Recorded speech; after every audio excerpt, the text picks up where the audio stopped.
in the first session we will now continue with China, and therefore we have Raquel Vaz Pinto here today. And I will briefly introduce her, and then you will hear her. Which gives me time to drink my coffee. So Raquel Vaz Pinto is an assistant professor of international relations at the Autonoma University here in Lisbon. Before she was assistant professor at the Catholic University of Portugal. And she's also the president of the Portuguese Political Science Association. Her main topics are human rights, religion and international relations, and U.S. strategies for the Asia Pacific. So thank you for joining us today. Thank you. The floor is mine. Yes. Well, first of all, I'd like to thank the organizers for such an interesting invitation. And I'm really glad to be here today. And first of all, I apologize for being late. I was in the wrong room until I realized that pathway was not PRIMO, so I had 5 minutes to understand that. Secondly, I'll be addressing a very huge, broad, interesting topic, not as a specialist on China. I would like to emphasize that. And thirdly, it is always an exercise that humbles everyone to look and to study China. Not so much because of the language or the cultural barrier or obstacle or challenge, no matter how you want to put it, but also because from the point of view of leadership, from the point of view of foreign policy, it is a closed system. We know something, but it's really, some of the areas are quite unknown. And that is, on the one hand, sometimes even frightening, but on the other hand, it is a huge challenge.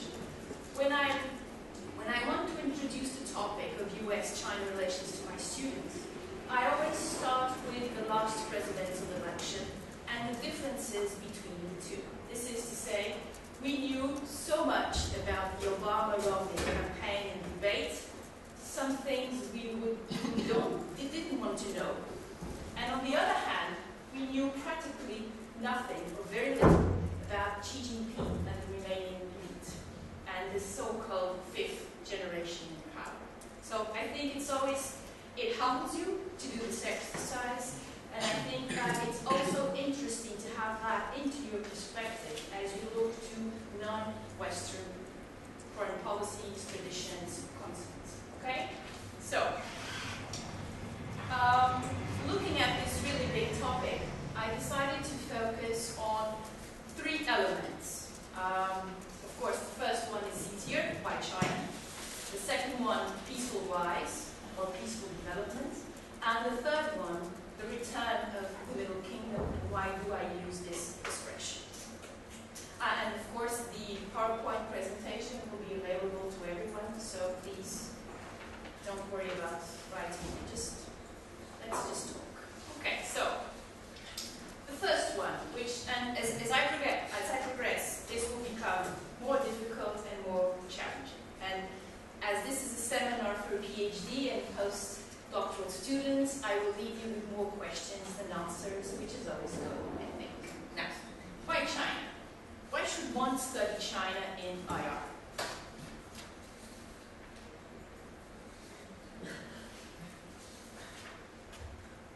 Why? Why not Burundi, Bangladesh, or even Portugal? Why China?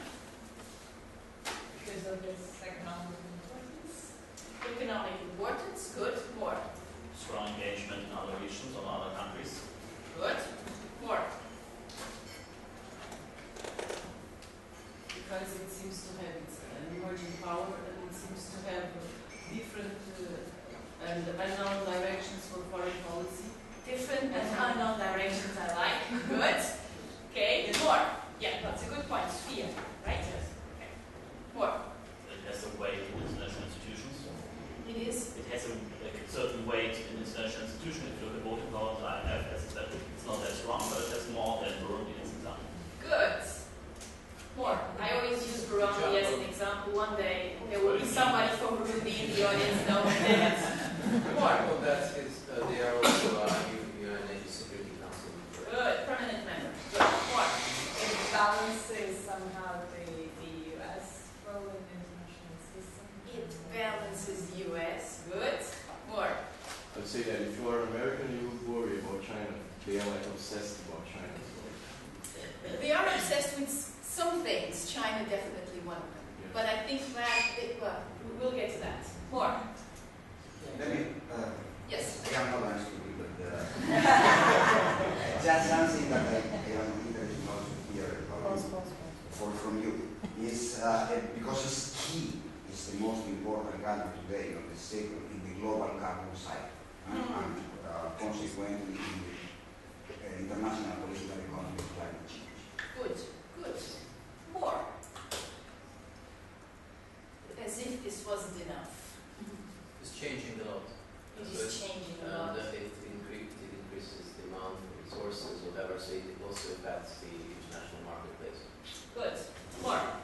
There's a strong interdependency in economic sectors between like producing China and buying products that are having done somewhere else, and you have a lot of Chinese foreign direct investment as well in other countries. And so, Yeah. Okay. they can't China buy the power of it is truly global and interdependent in many sectors of the economy. More. Key in creating new institutions, international institutions. Good.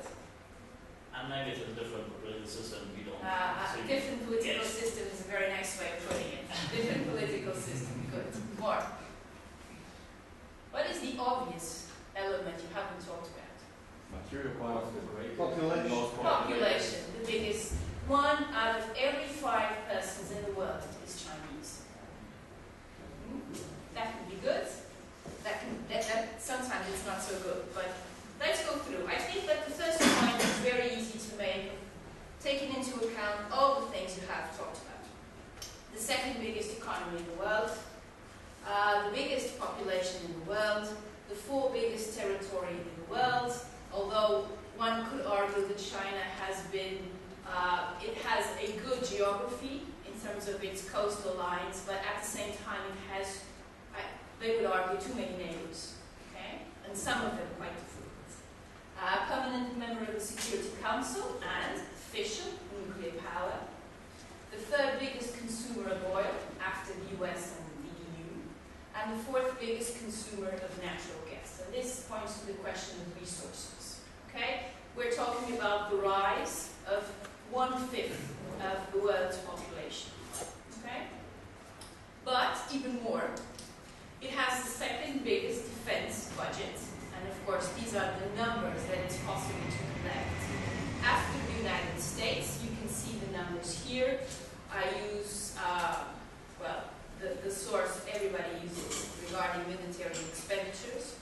You could argue, but the gap is so big between the US and China. I would counter-argue that unlike the American defense budget, China's military spending is rising, increasing, and particularly in certain areas. There is a clear investment, for instance, in trying to develop a blue water navy. This is to say, a navy that can have aircraft carriers that can actually make a difference in their, first of all, regional areas. These aircraft carriers are not yet made in China.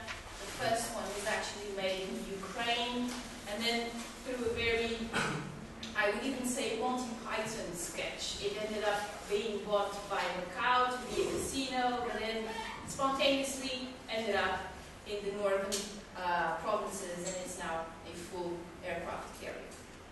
Very important point, especially for those of you who look at PR from a liberal perspective. It is one of the least free countries in the world, and according to Freedom House, it has a 6.5 average. Okay? And then it is also a member of the G20, and one of those very trendy slogans, acronyms we like to coin, one of the BRICS. Okay?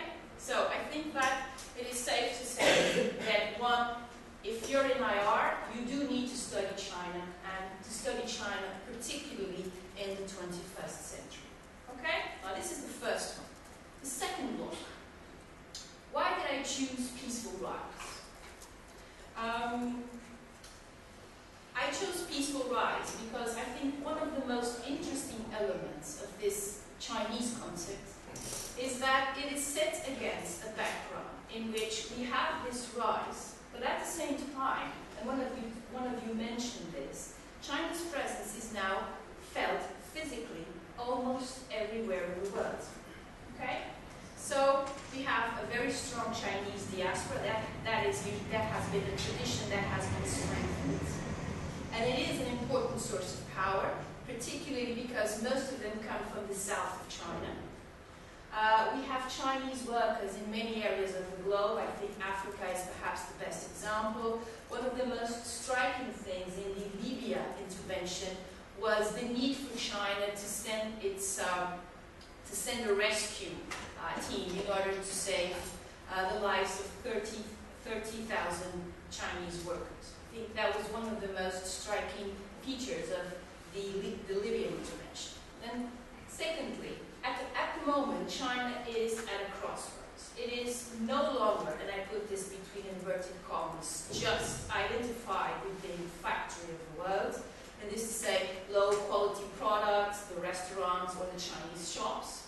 But it's also today searching for technology and searching for better, more quality products. And I think that the contrast between being the factory of the world and the owner of Volvo, I think, is quite interesting. It is a different China. Okay? We could use many examples. What about Europe? I think that's perhaps one of the most interesting relationships of China with the world. I use here a survey done by the European Council on Foreign Relations with one of the most provocative titles I have ever seen, A Scramble for Europe. Of course,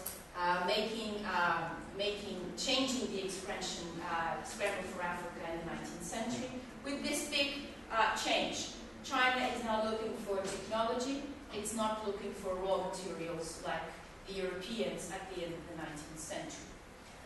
Within Europe, you can have many distinct Chinese investments. Here in Portugal, we have the purchase of big Portuguese companies. For instance, in Greece, the port of Piraeus, in that 50% is it.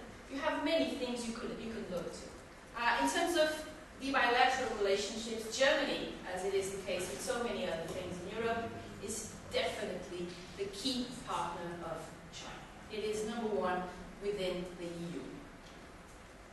Now, let's look at geography. Geography is always very helpful. When I look at this map of China, what does immediately, or what would you highlight? The number of neighbors. The number of neighbors. Sorry. Ladies first. Population is in the coast, or the biggest cities. Okay, the biggest cities in the coast. Good. More. The number of neighbors. A huge number of neighbors. Some of them quite not very easy. More. Taiwan is not in the middle column. Sorry. Taiwan has the same color like China. It has a different color like a neighbor. That's a good video. That's a very good point. It's a Chinese But accent. it's always difficult to find good maps that do not follow the PRC line on Taiwan. So it's a good point. Taiwan's a criminal. No, I am clearly avoiding Russia here. Actually, just on this, but I think Taiwan would have the same map. They would have the same color for both countries. It's just that they would have additional claims on Mongolia and other countries. So I think the Taiwanese map would be even more aggressive. That's actually a good point. Okay, more.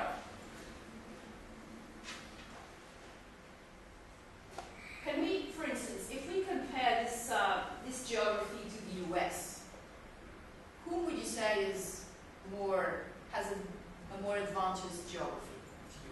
The US.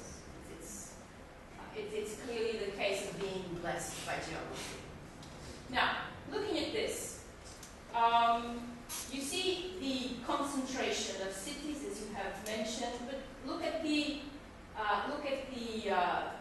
Tibet and Xinjiang there, and see the contrast. We will come back to this, particularly when we talk about the water resources, which is a huge source of tension between China and its neighbors now, and it will become even more with all the dams that are being built and flooded out. But this is the China. Okay? Now, why peaceful rise? Why this concept? Why not, for instance, the Beijing Consensus, or the charm offensive. I think that's the first point we have to look at. This is actually a term coined by the Chinese, and by someone, an author, who was very close to the then president of China, Hu Jintao. He coined, or he explained, the meaning of the term in 2004, and then in order to get the Western audience, in a 2005 article in Foreign Affairs. Okay?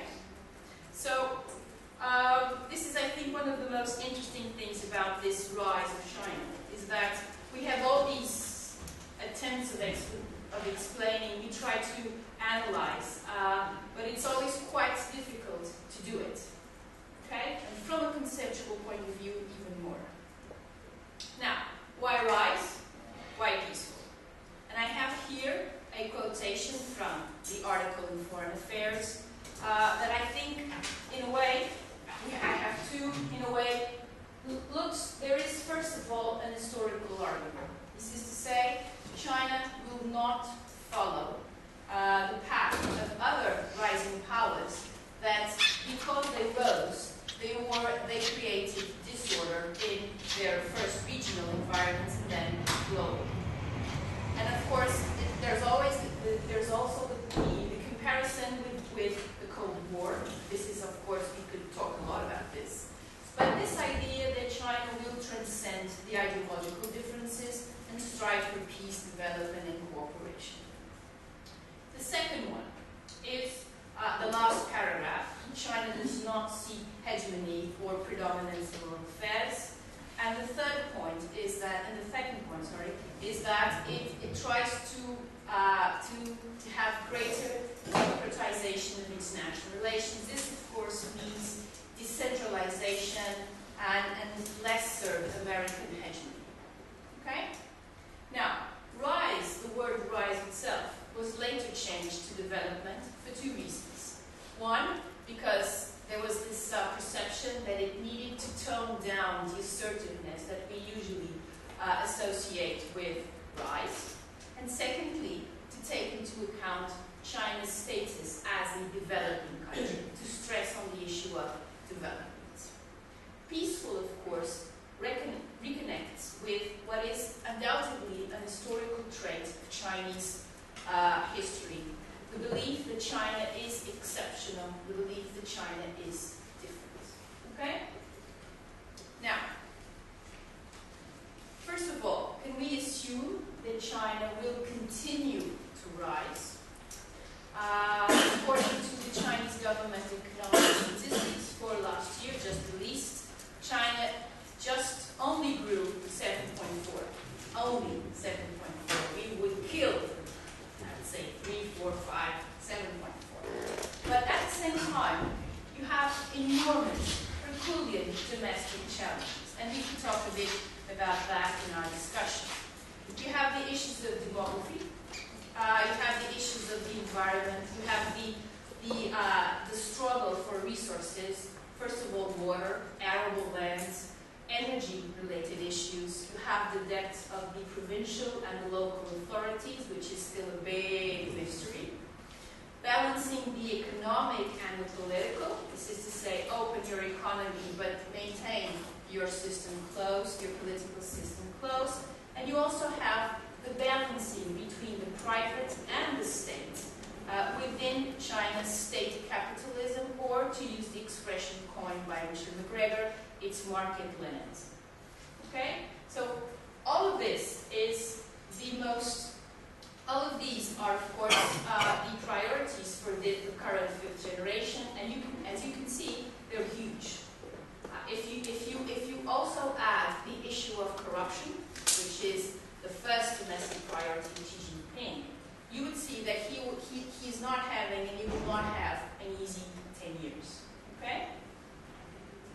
And I think that, and as I have argued elsewhere, I think that because all of this stems from the process of economic growth, either as outcomes, for instance, the issue of pollution, or as byproducts, they will be extraordinarily difficult to tackle, and they will determine the ability of China to think strategically. This is to say, and that was my argument here, To paraphrase Richard Haas, strategy begins at home. There's still a lot to be done domestically before you can think of the rise of international peace. Now, what about peaceful?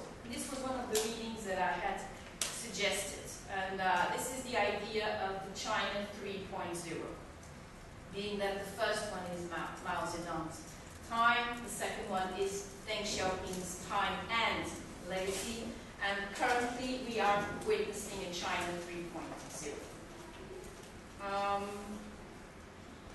Why is this important? Not only usually political power is usually conceived in terms of 30-year cycle in China, but also because what was very successful for China under the leadership of Deng Xiaoping is no longer so. We usually know Deng Xiaoping mostly for its economic reforms and these very beautiful aphorisms like, it doesn't matter if the cat is black or white as long as it catches the mice. Replace cat with economy, black with communist or market as white as long as it delivers. Okay? So when we usually associate Deng with this idea that in order for the Communist Party of China to survive, he realized as a pragmatic that it had to deliver from an economic point of view.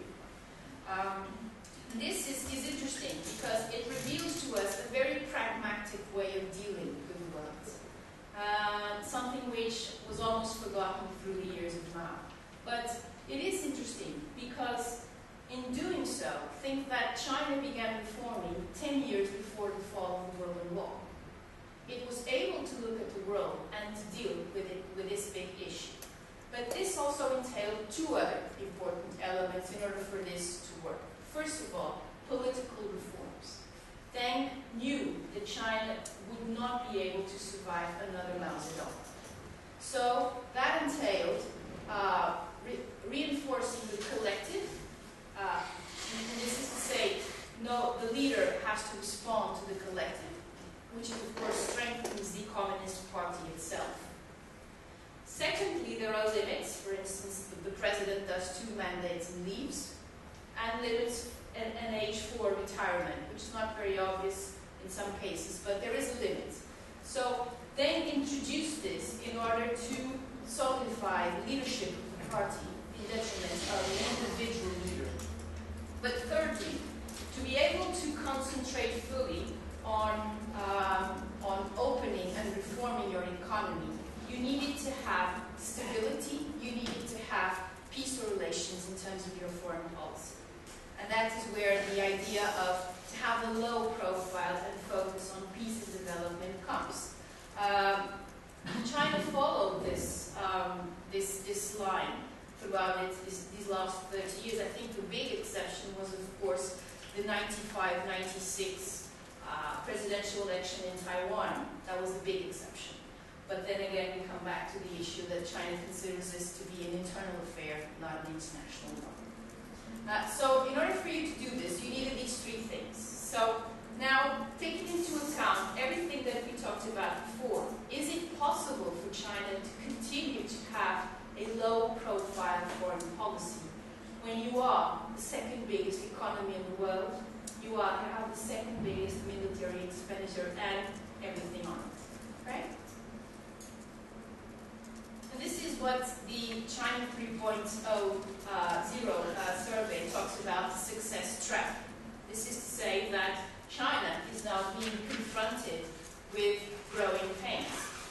It's been so successful in being able to deliver from an economic point of view that it's now facing it's now under the spotlight. This, of course, is reinforced by the generational shift that we have witnessed in Beijing. This 5th generation is the first one that not only were they born after 49, but it doesn't carry the legitimacy either directly or indirectly of the participants in I think we got to go through that. I'll be back. Thank you. But it also doesn't have the legitimacy of having participated in the founding myth of the People's Republic of China, which was the Long March. either directly or indirectly, because Jiang Zemin and Hu Jintao were chosen by Deng Xiaoping. And that is, of course, a true testament to the will of this leader, that he was able to do this. Now, more also, Xi Jinping has clearly adopted a more high-profile role, much more than Hu Jintao. First of all, he assumed the three crucial power positions in China, which is Secretary General of the party, President of China, and the person who heads the Central Military Commission. That will give you an indication of who is clearly the leader of China. Unlike, for instance, Hu Jintao, whom Jiang Zemin waited like 2 years before he relinquished his seat at the Military Affairs Commission. This did not happen with Xi Jinping. And that will give you a good indication of his power within the Chinese elite. And at the same time, he has been talking about returning to the classics, which is quite interesting, and at the same time talking about these big expressions such as the Chinese dream or the great renaissance of the Chinese nation. And I'll come back to this in a bit. Elizabeth's economy has coined him the imperial president, and I think that is a very good, an interesting way of dealing with Xi Jinping. Now, at the same time, and this is, I think, one of the most interesting elements in the last years, there is a big discussion within China that we know about. And you can divide, or you can try to explain the several distinct approaches. There's a big discussion at the moment. You have nationalists like Yan Shuitong, who says that this is going to be a bipolar world.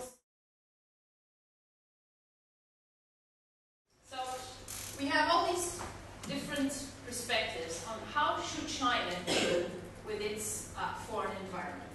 You have nationalists who think that the 21st century will clearly be bipolar. Bipolar, they mean the West and China. And China should not merely abide the rules of the game, it should try to change the rules of the game. And this, of course, became more urgent or more obvious after the 2008 economic and financial crisis. There was this greater perception of US decline and a more, I would argue, a more assertive policy from China. Moreover, for nationalists, peaceful rise is very, not even if it's peaceful development, they have the big issue is with the word peaceful, because that indicates, particularly in the case of Taiwan, they will not use force to deal with the issue. Okay? And then we also have the globalists who think that one should take, it's the opposite side. One should be able to have what they call a creative involvement within international institutions and take a more active part in global governance, in a sense trying to answer the idea of being a responsible stakeholder. Okay? Then you have what is called the defensive realists. They said that it's even pointless to talk about this because there is still so much to be done at home, consolidating Chinese power from the domestic and regional point of view. And then you also have the major powers school, which says don't focus so much on international institutions, focus on the big powers and particularly Russia. Okay? And not so much the United States, with whom the Chinese will never have a good or strategic partnership. Okay? Excuse me. Yeah. For gas. I mean, Russia is for gas, like for energy resources, or No, in general. yeah. But why do they want to? Because not only because it's mostly the idea that who can be the counter pole to the U.S. Now, today this discussion is more problematic because due to the fall of the price of oil and the structural problems that Russia has.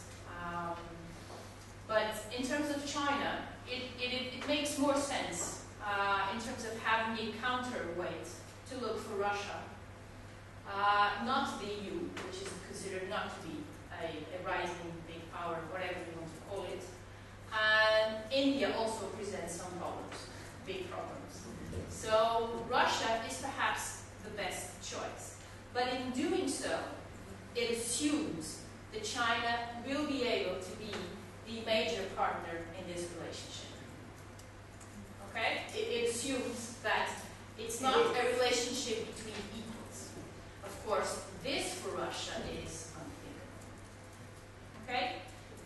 He's not saying that this is easy. He's saying that it's pointless to have this idea that we can have a manageable foreign policy with the US. We cannot. So we should try and find alternatives to this and to build our main strength in our regional system. And that includes Russia. Okay? Why do you consider this forum like part of the first one? Because they don't have the emphasis on changing the rules of the game. This is to say, they don't look, there is the need to be involved in the international institutions, for instance, getting better representation at the economic and financial institutions. Panway doesn't think that China has the ability to create an alternative order like the one created in 45. Okay? But these are like 4 out of many. Okay? David Shambo in his latest book has, I think, second chapter is particularly good at this. He identifies many more than these. Okay? It's just a way of. The point here is that not only is there a vivid, frank discussion within China about its role, but we also know that this discussion is taking place. Okay? Which, of course, if we looked at China 30 years ago, you wouldn't have neither one or neither two. Okay? Now, one of the most, I think the most famous of all of these, and his article, that was also one of the suggestions of reading, China's Search for a Grand Strategy, which is always very trendy.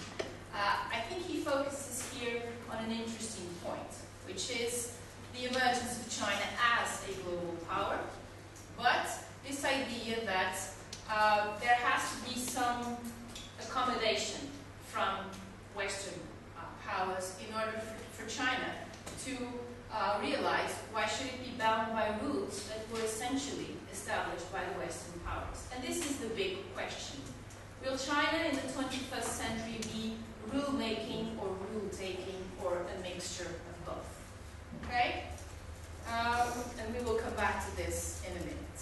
But of course, the perceptions of how this is, the perceptions of the others. We could find many examples. First of all, we have the official strategic response by the US, by President Obama, the pivot, then rebalancing to the Pacific, now rebalancing within the Pacific. It's a whole area.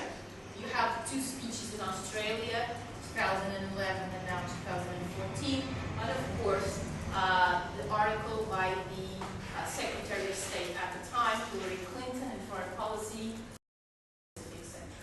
Okay?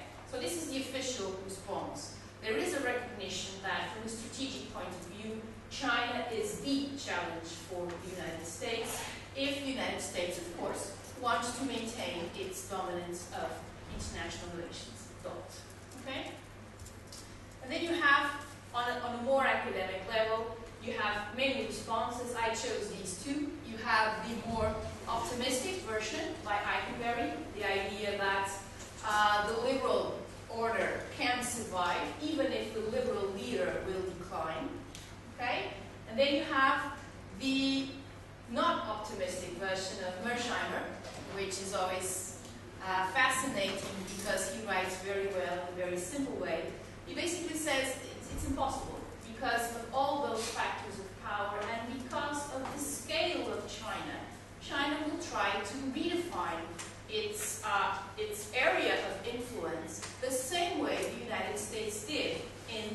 American continent to begin with.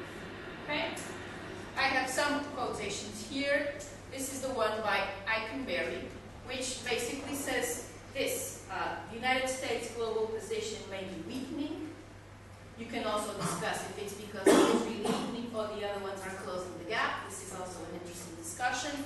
The international system the United States leads can remain the dominant order of the 21st century. This is to say, the liberal order that was created after 1945 can endure and accommodate the rising of non-Western powers such as China, India, and many others. Okay? This is a possible approach. The other ones,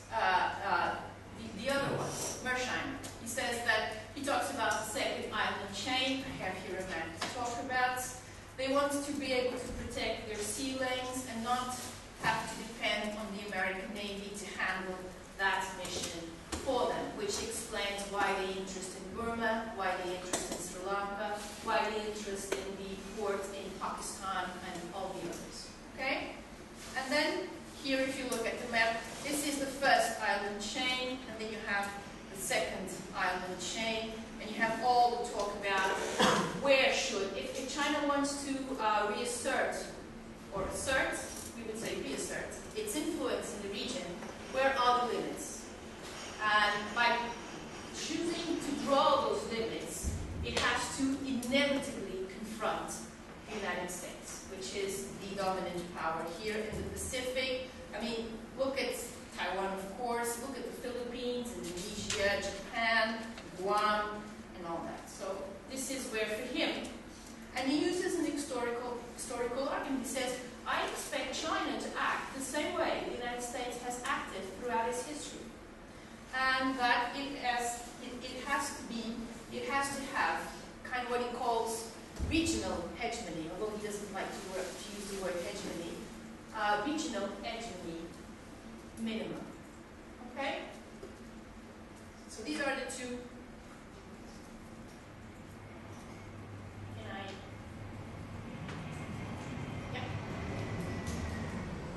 Things to watch about this.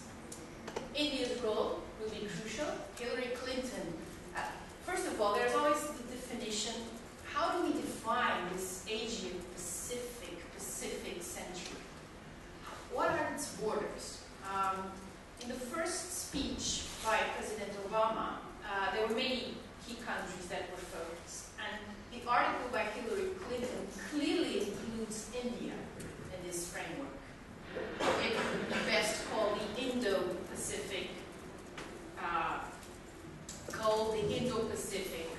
You have many. Usually, we now talk about the Asian century. What do we mean by Asia? There's more to Asia than China. Most analysis focus on the rise of Asia, and they're talking about the rise of East Asia. So you have a lot of the borders of this concept are not defined well, and I think that's the goal. It's to be vague enough to include all these potential players. India's role will, of course, be crucial. It is the obvious demographic counterweight to China. It is the obvious, even from a political point of view, the largest democracy in the world, the biggest counterpoint to China, and of course, it has a very, I would say, love and hate relationship with China throughout the decades. And I think one of the most interesting elements of President George W. Bush's presidencies was the approachment to India in 2005. Okay?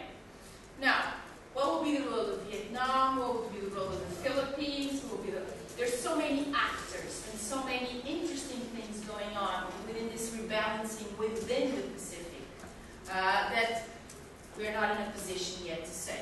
We also have the territorial disputes. You have many. And of course, you have a lot of calls for a more active role of Japan in this area, which of course brings back all the memories of World War II. So it's clearly, it's a region that has no framework, like for instance other regions in the world, and it has a lot of potential challenges. We still have the issue of nuclear North Korea, you still have the unresolved issue of Taiwan. There are many things going on in this region. And what is it? I think one of the most interesting things is that we find, for instance, countries like Vietnam, the Philippines, Indonesia, calling for a greater role of the United States in order to be able to counterbalance the rise of China. Remains to be seen. Now, why, this is my last part, why the return of the Middle Kingdom? And I think that we can sum up this idea by this. China is not emergent, it's returning. And it's returning to its rightful place, at the center. China is not a recent invention, it's not a country that was built in the 20th century. It has a long history, long, complicated, turbulent history of being an empire, but also an important cultural center. There are many Chinas within the main narrative. It returns with, of course, a different world, a more global world. But this idea of returning, in the sense that for China, the last 2 centuries were the exception. This idea that the last 2 centuries were a period of decay, of absence, and that is the exception. We are coming back to what we used to be, in sense of being central. Okay? And this is how we have to interpret the very, also vague, definitions of the Chinese dream or the Great Renaissance. Renaissance here is an interesting word, of the Chinese nation. Okay? Now, and this of course also poses the question of how was China integrated into international society? And this is of course, we have to look at what is called the century of humiliation. Of course, it's still a very important element today of rhetoric, but it's more than that. This notion that for a century China was divided, the famous expression of slicing the Chinese melon between the great powers. I still remember today the shock that I had when somebody explained to me for the first time the Opium Wars of 1842. I always thought that the British were trying to prevent opium from being traded. Then I realized it was actually the other way around. I was very young. So, from 1842 to the end of the Second World War, you have this century of humiliation. I don't want to dwell on this. This is clearly something important. But also important because China took a different path from Japan. Japan decided to embrace, decided to adopt. China chose to resist. And of course, Japan, which in a very ironic way pioneered so much of what we are talking about China today, the rise of an Asian power, the rise of an economic Asian power. I remember at the end of the Cold War, everybody was talking about the threat of Japan in terms of the economic threat of Japan. And it's very interesting. The only thing in common is the Asian element here. Okay? So this relationship with Japan, for the Chinese science-centric worldview, the key date is 1895 and the Treaty of Shimonoseki, when the Japanese imposed an unequal treaty on China. That was the nail in the coffin. Okay? One thing was to be invaded and divided by the Western powers. Another thing was to be invaded and divided by what they used to call the dwarf pirates. It was too much for China to swallow. Now, another interesting element, if one day you would like to look at this, is the Treaty of Versailles, China's decision to enter World War I, and its disappointment with the treaty, and of course the not handing over of Shandong back to China and to Japan, big thing here. But it led to the first genuine manifestation of nationalism in China, the May 4th movement of 1919. And this is such an important moment in the history of China because it is a foundational moment, not de jure but de facto, for all the main actors in China. The Kuomintang claim it is their moment. The CCP, yet to be formed, claim it was their moment. But the same with many dissidents and many critics of Beijing's regime at the moment. it's very interesting. It's the notion that there was a true modern element to Chinese nationalism. No longer an empire, more kind of a nation state. Okay? And if you're interested in that, these two references are the best books I have ever read about this. One gives you the perspective of China, the other one gives you the perspective of Japan. Japan arrives at Versailles with the intent of being recognized as a great power. China goes to Versailles with the intent of regaining its sovereignty. It's very interesting. And it's a complete inversion of the traditional roles throughout the centuries. The big, the smaller but big, and the huge, very small in terms of power. It's very interesting. And I think these are the two key moments that we need to dwell on. These are the moments of the integration, forced, cognitive, instrumental, of China's integration into the system. Okay? And you find this element of civilization, this element of the normative, even in the most unsuspected places. I have here the last paragraph of Charter 08, the charter that was released in 2008 by a group of individuals in China who very courageously signed with their real names. A charter, basically a kind of a Charter 77, but with the Chinese element, asking for a true constitution, a true rule of law. Okay? And they end, and they talk about this moment. It's like a whole century that was lost, and we need to go back to this idea that China was in fact the first republic to be founded in Asia. This tradition of, and they finish it, can bring a brilliant new chapter, not to the Chinese state, not to the Chinese nation, but this idea, the Chinese civilization. And of course, one of the drafters of the charter was Liu Xiaobo, and this was one of the main reasons why he got the Nobel Peace Prize in 2010, and of course was imprisoned in 2009. Okay? Now, just to finish, and this is my last slide, because I am the person standing between you and your lunch. Okay? It doesn't seem to me possible that China can rise peacefully. I have huge, for me, the main challenges today are domestic rather than foreign. And I think that it's quite difficult to be able to compromise or accommodate the peaceful rise or peaceful development with the return of the Middle East. I think these are two traits that are quite difficult to accommodate. It's also interesting, we are now witnessing a lot of references to the classics, because the Chinese Communist Party after 1979 made peace with its history and went back to and recognized and I think claims to be the heirs of all this history, of all this development. It's very important nuances. But we now talk about classics and some, besides Confucius, this is one example. He was immediately called the Chinese Machiavelli, and I don't think that was a compliment. Of course, Machiavelli is challenging and fascinating.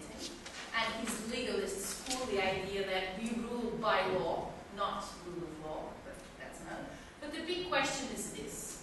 Will China in the 21st century, with indigenous or native concepts or not, be rule-taking, rule-making, or both? We could talk about a lot of barometers, things that would give you a perception. If I had to choose one, I would definitely look at all the Chinese-led initiatives that I think one of you focused in the beginning of the lecture, pertaining to the Bretton Woods system. Because, think about it. We mainly associate China today with economics. It's the first thing that comes to. That's the main reason for the rise. That's the main reason why we're all discussing China. So it is interesting to see the area of the international in which China has the biggest impacts or the biggest weight so far. How will it lead? How will it deal with the Bretton Woods system, which is still struggling to give China a greater share? Okay. For instance, I would look at how this will evolve.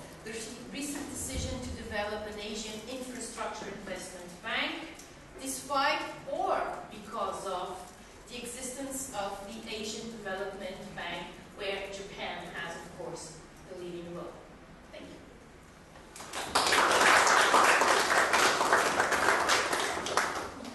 Thank you very much for this very interesting presentation. I think we still have some time before lunch. So I think we have time for some questions. I would like to start myself first. Yes. But then would you rather prefer to gather the questions or take them individually? It depends on the questions. Okay. If they're very big questions, maybe Okay, so it's we'll easier to just deal with them immediately or Okay, so we'll see. we're very flexible in democrats. So I was wondering, and because this is a workshop on IR concepts, and we were also talking about non-IR theory, and we were talking about the pragmatism in Chinese policy making, and there is this big discussion if there is a Chinese school of IR or if it's developing.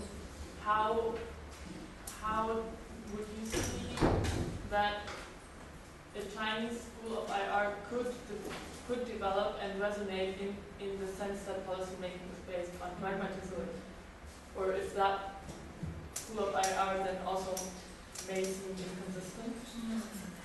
Also, referring to the concepts you mentioned that are very vague, such as the Chinese dream, the peaceful development, peaceful rise, how we would see that.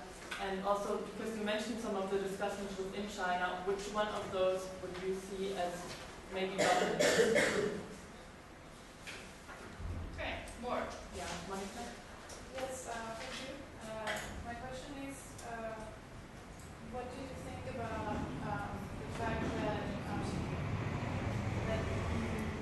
the biggest proportion of the Chinese population, despite of the economic growth of the country, is still living in, well, the average or the per capita GDP in China is still quite low, and many Chinese are still living in poverty or, maybe vulnerable to poverty. So how do you think this can undermine the position of China internationally, as opposed to what happens with other major powers? So, Okay. that is Good. Will we take one more? Thank you. My question is, how do you see Chinese initiatives such as the FOCAC and the new one, China CELAC Forum? Do you see them, and I come to her question, like a new attempt to create a new international society in Chinese values, or just a quest for resources? I want more information. Okay, you want more information? Yeah. Okay, let me try to see if I can answer all of this. First question, Chinese school of IR. I would be skeptical.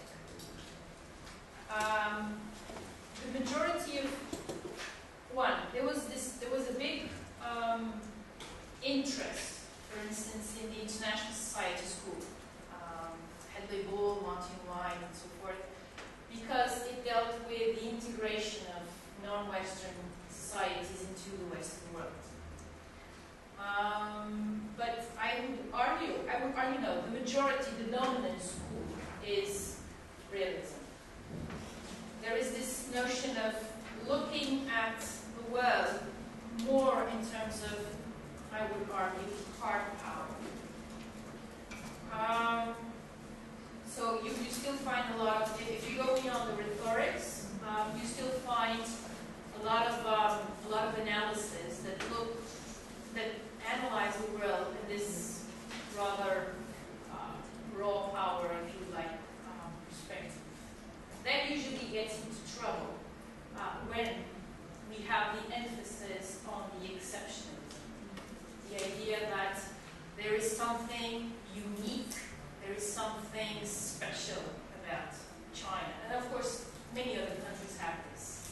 I think that one interesting element there was, for instance, to see how the Asian values debate ended. Okay? You had all this discussion about, in the beginning, of cultural relativism and so forth. And of course, you had so many questions. What is an Asian value? What does that mean? Do I include India? Do I include Indonesia? What is Asian values? And then at the end, there was a very pragmatic way of dealing with it. And if you look at all the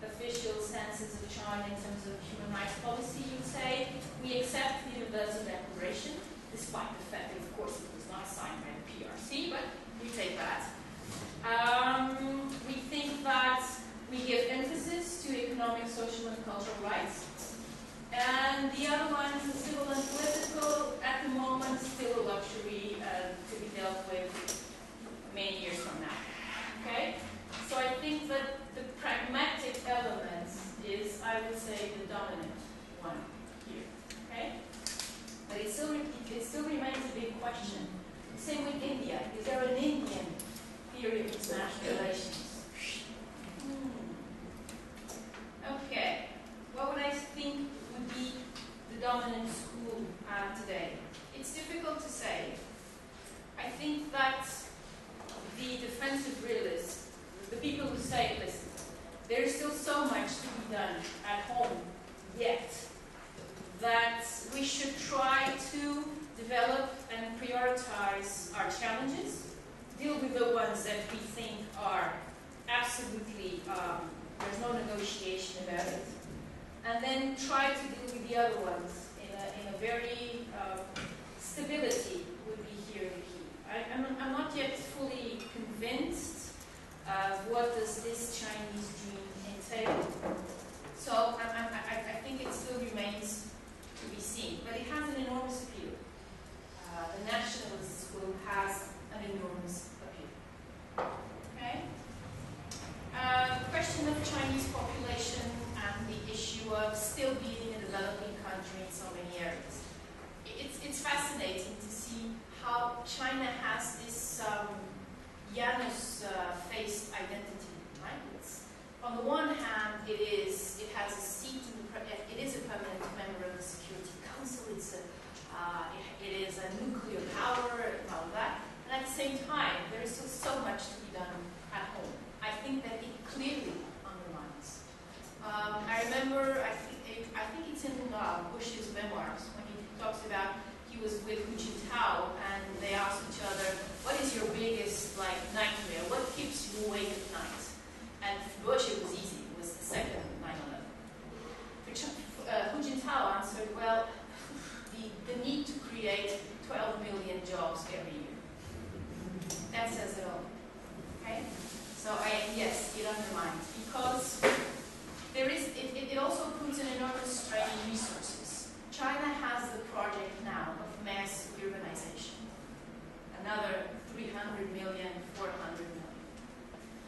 That will strain even more resources. China doesn't have much arable land compared to its population. It has huge problems in terms of drinkable water, and in terms of energy, the same. And that is what has been driving Chinese foreign policy in the first instance.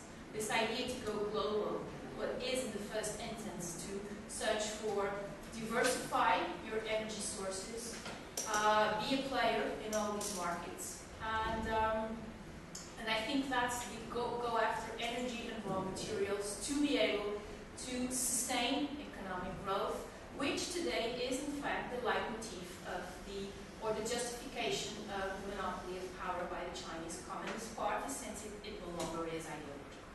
Okay? It's this idea that only the CCP can do this modernization in such a big country without having the territorial disintegration or disorder, which is usually the argument that dictatorships make. It's either us or chaos, right? So far, it's been able to persist, but yes, we're still look at how Chinese focus now is on sustainable growth. That's the key expression, and well so. Even in terms of pollution, look at pollution, look at all environmental byproducts of economic growth at all costs. And that is, of course, something that is being felt in the first instance by the Chinese. We always tend to talk about Chinese and the environment in the global scale and what will happen to the planet and all those discussions, but we usually tend to forget that the first layer of environmental issues is, of course, the Chinese population. I think the your question is very interesting. The last question, it's a big one. I think it's mostly dictated by the quest for resources. It's now trying to develop all these initiatives. In my opinion, China is testing the waters to see how it goes. And if it goes well, it will slowly advance.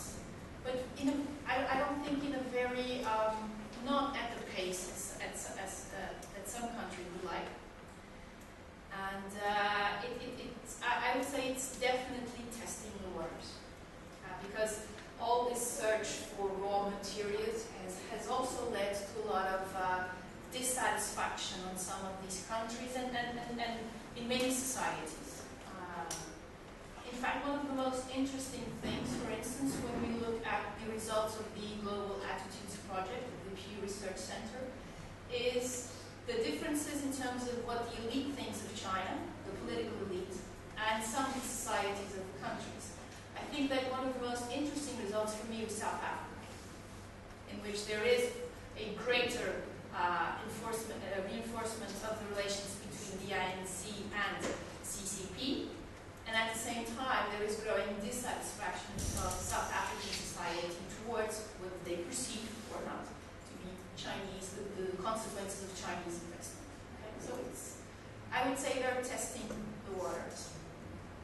But the 2008 crisis was the big push. This perception that the US is really declining. Okay? Just a compliment to some Yes. commentary to this. In terms of your following your very recent dynamics last year, let's say, a more clear sustainable economic growth by the United States. Is this in part, because for sure between 2009 and 2013 the idea that the US was declining was strong among nationalists and even not as strong, but was significant also among globalists. Yeah. But now, what do you think is, if there have been some change in perception in the last year? Yes, absolutely. Unlike Europe, yes. After all, they're not declining as fast as we thought. That would be my answer. And for Beijing, Washington is a key relationship. And they're very attentive to the nuances, the differences. And one of you said that the Americans are obsessed with China. I would also argue that the Chinese are also a bit obsessed with the Americans. So do you think, for example, that now it's more possible that the Chinese engage seriously in setting rules for cyber warfare, for example? This is a major issue in the future of the world in terms of security. Maybe we can gather the questions again because Okay. a lot of people are raising their hands and want to ask questions. So I'll come back to that. Okay. Thank you. okay, so I had Deborah. Yeah. Okay. 3 short questions. No, there never are.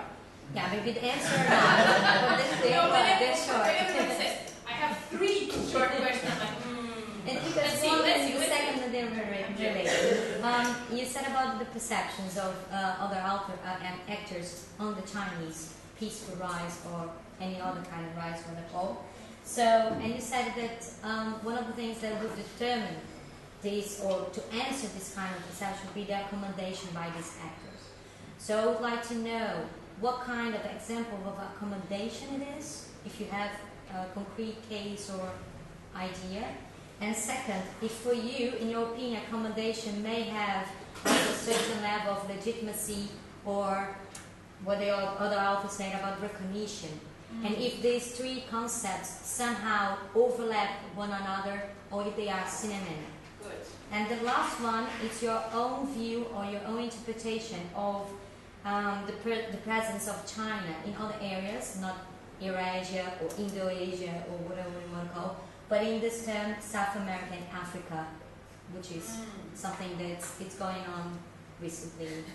Why China is in Africa, and so your interpretation because we have a lot of interpretation, we've been reading about it, but your own interpretation of what would be, because we're discussing about peaceful rise or other kinds of rise that you can name on China behavior. So would it be, in your opinion, this rise in South America and Africa? Or Latin America, if you want to say too. Yeah, okay, good. Alright, so the last one to go back, and then for the last one I have mine to My question is about if you don't think it is possible to sign it, to go to the all this time, when it was an imperium, and it was close to the other countries. If China cannot, we are talking about globalization, but China is so big that they don't need that globalization. And my question is, there is a scenario when China goes inside and don't go to outside like you are talking about. Okay. More. You want to answer those? I think you wanted to. Yeah, no, Martin and Beverly, and in the back again I have for the last one. Okay. Cybersecurity. I'll start with yours. Cybersecurity / control of the internet. I think that is definitely one of the key areas in the 21st century. We have a lot of, even more than the issue of cybersecurity, we also have a lot of discussion about who controls the internet, who should govern the internet. And I think that is an area in which China has excelled. In the first instance, for domestic political reasons, there is the need. The Chinese Communist Party woke up late for the potential of the internet or the potential of social media. But it woke up late, but then it catch up. For instance, it's an area that it's greatly policed, it's greatly censored. We usually joke that's it, the Great Firewall of China and so forth. It is one of the key areas in terms of how will the balance of power between, I think, particularly the US and China will be. In terms of the domestic, in case of China, censorship issue. But even in terms of its foreign policy, it's a dual kind of relationship, because on the one hand, yes, you do need to have better cybersecurity for all the obvious reasons, but at the same time, it is one of the instruments that China has been using with an enormous effect regarding other countries. So they will resist very emphatically to being controlled from a military point of view, although at a policy level stressing that governments should have greater control over the internet rather than the American Council or an international council. They will push for the internet to be governed by a UN kind of body, which will enable them to have greater access to it, I would say. But that is definitely a key area and a very interesting one, because we all depend on computers for everything. Okay, thank you. Perceptions, accommodation. If I understood your question correctly, an area of greater accommodation definitely be to enable China to have a greater role in the economic and financial institutions. Dot. That would give more legitimacy, assuming that we would take the Eikenberry perspective. That would give greater legitimacy to the liberal order, independently of the power that is rising. And I think it would also give greater recognition of this domain in which China does have a great weight. Although it is fair to say that in the beginning, there was a lot of resistance to China to become a more responsible stakeholder. Today, though, and I think all these Chinese-led initiatives will tell me a different story, I would see them as testing the waters first in order to have a greater access in the mainstream. That would be my guess, but then it's a guess. I'm not. As for South America, Africa, Latin America, well, it's I think it's a policy that is being clearly reevaluated by South Americans and the Africans, I would argue. In many situations, for instance in Africa, China was not coming to a country, it was actually returning, because you had a lot of support in ideological terms in the 60s. So they were not starting from scratch. But of course, the relationship today is different. It is pragmatic.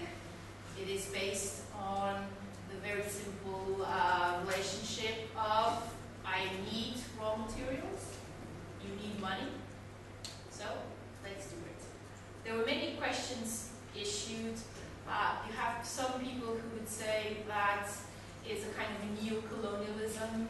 You would have others who would say, no, it's actually doing better for developing infrastructures and helping the societies. You have a lot of literature on this issue. What I find interesting is that I think some governments, I think they were not, after some years, they were not fully satisfied with the Chinese package. It seemed more than perhaps it actually is. I think Brazil is perhaps a good example of that. But Professor Andrés Malamud is here, he'll be the better judge of this than me. I would not dare enter in Brazilian protocols.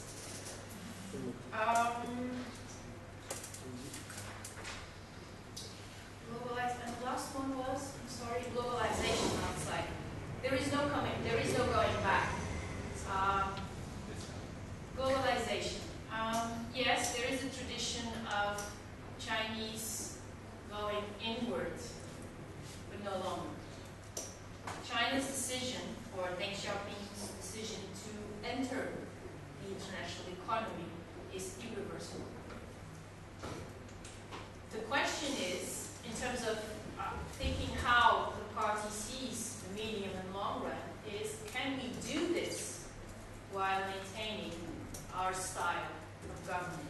That's the big question. But in terms of being integrated into particularly the economy, I think there's no way around that. Or at least there will be such a huge impact if you do. So I think that there is an integration. For instance, look at some of the investments in Europe. And I see, for instance, some in Portugal.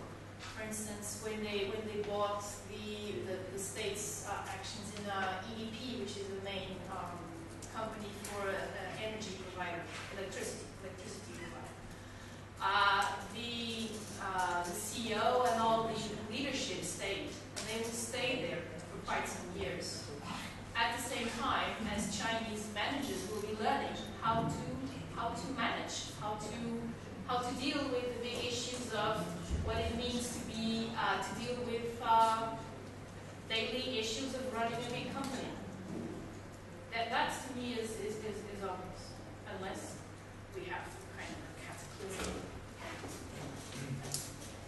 Okay, so we'll take the last 3 questions, and I suggest we leave it at that and then continue the discussion at the lunch. So, Martin. Thank you. I have a question, especially about one specific sector. I don't want to talk about security, I want to talk about economic impacts of Chinese rise.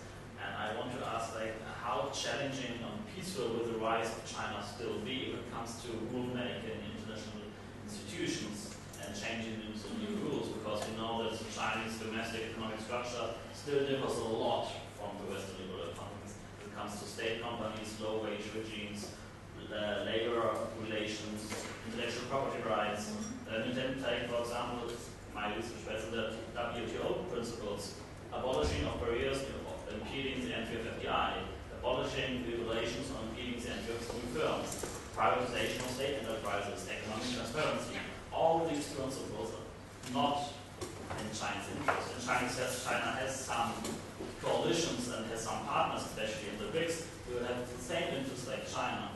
So when it comes to institutions, how peaceful would you say that China will be, and how challenging is this for international institutions? Good question. On the rulemaking. Yeah, on the rulemaking.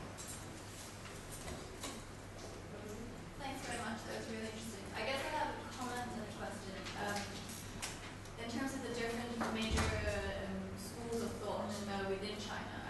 guess my comment would be someone like Han Wei. I don't deny that he would be someone that says that what you're saying about China, Russia being accountable to the US. Because when I spoke with him, that definitely came across. But at the same time, in speaking to him, he also talked about how China is really a great power. And at the same time, he's talking about China needing to focus on domestic responsibilities. So that could equally put him in a similar to statements as well. So not to deny that these categories are useful for us, but just to like highlight the complexities, I guess, within those.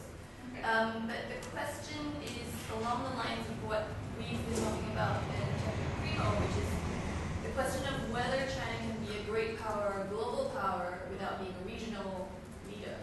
And that's really fascinating to me. I mean, to what extent, you talked about China dream, Chinese dream, and then last year as well, Xi Jinping expanded that to the Asia-Pacific dream.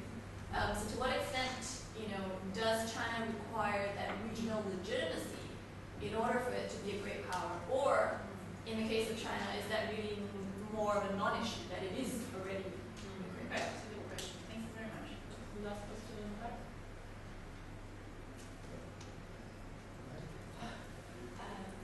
Professor Raquel, considering these tendencies inside the discussion inside China on foreign policy, I'm not sure if in the categories you mentioned there was this also prevailing tendency that for China to close.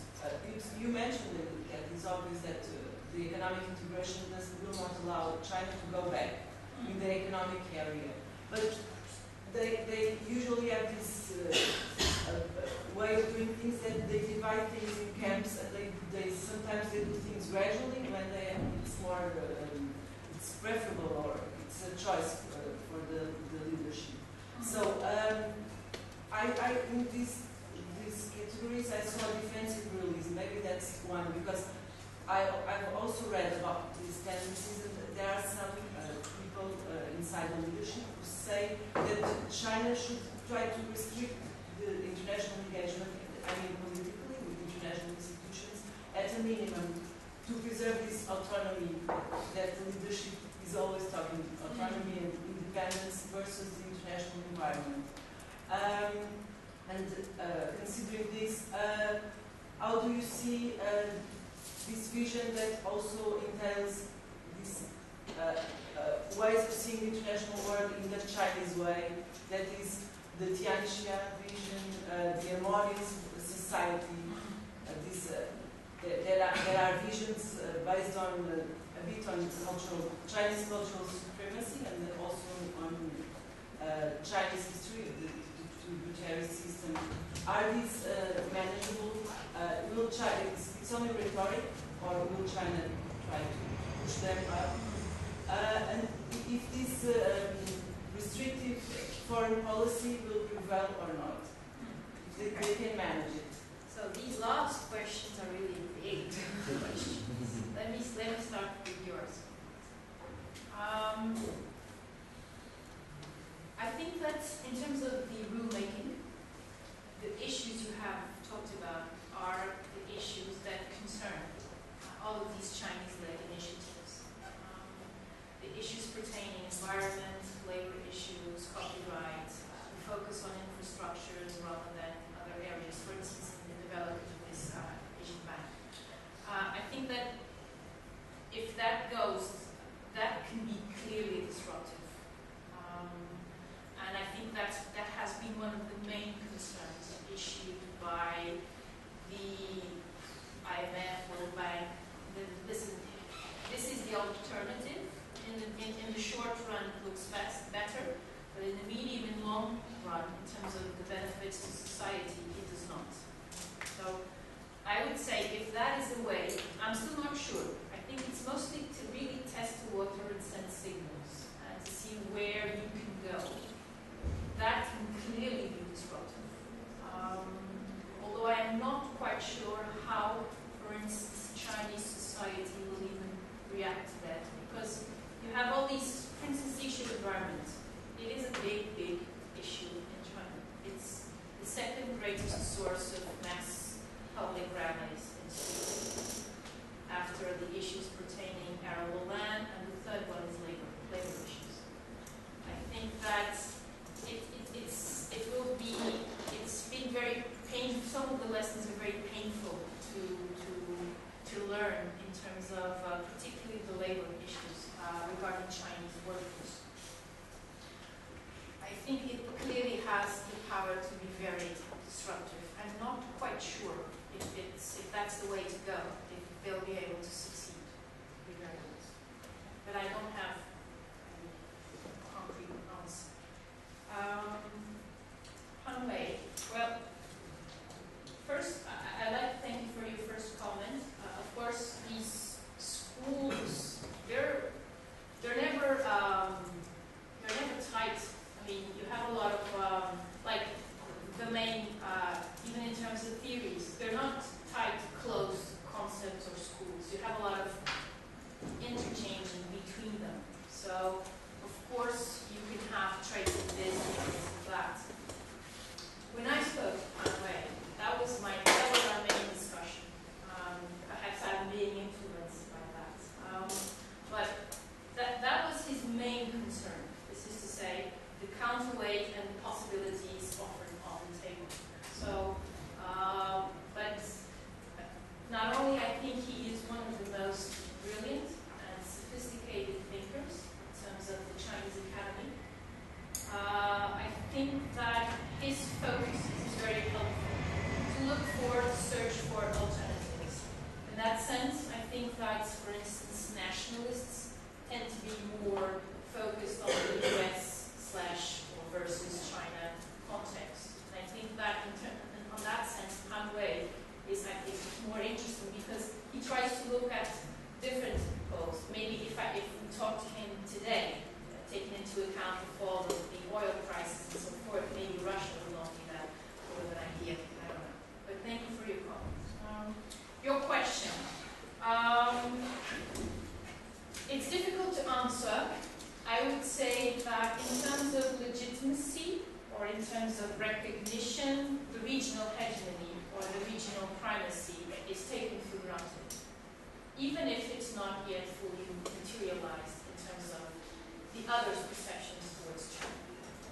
That would be my first reaction to your question. Now, does China have global aspirations, or in the sense of trying to be able to deliver in global terms? Not yet. I'm not fully convinced that it does.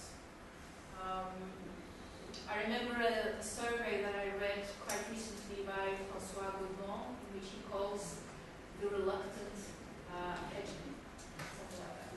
So I think that's more into, don't expect China to take on responsibility for many things that happen in IR, and in which China does not have a national interest or a direct national interest yet. That will be my answer. Okay. Last one, which was the harmonious concept, harmonious society turning inwards. There is, of course, the trait in Xi Jinping, the idea of turning inwards today, because there is the need to develop the Chinese internal market. But it's not on the same terms as before. Not in the same terms as before. The big question will be, literature tells us that when you develop a middle class, you also develop aspirations for greater political opening and so forth. This is what the literature will tell us. I'm sure Xi Jinping is determined to prove us wrong on that issue. And the concepts that you talked about, the harmonious society, I think there's always a tendency to go back to what you know, and of course harmonious society, Confucian teachings, no matter how different perspectives you can get from Confucius. I think they're very, how can I say this? They're very inclusive. Hu Jintao benefited tremendously from that. I don't see Xi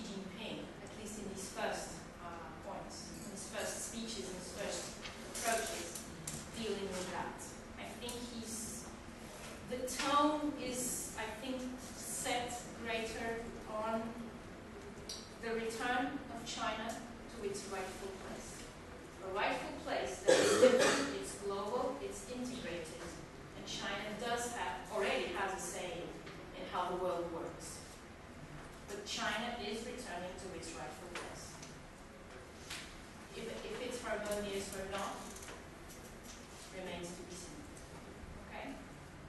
Thank you. I really enjoyed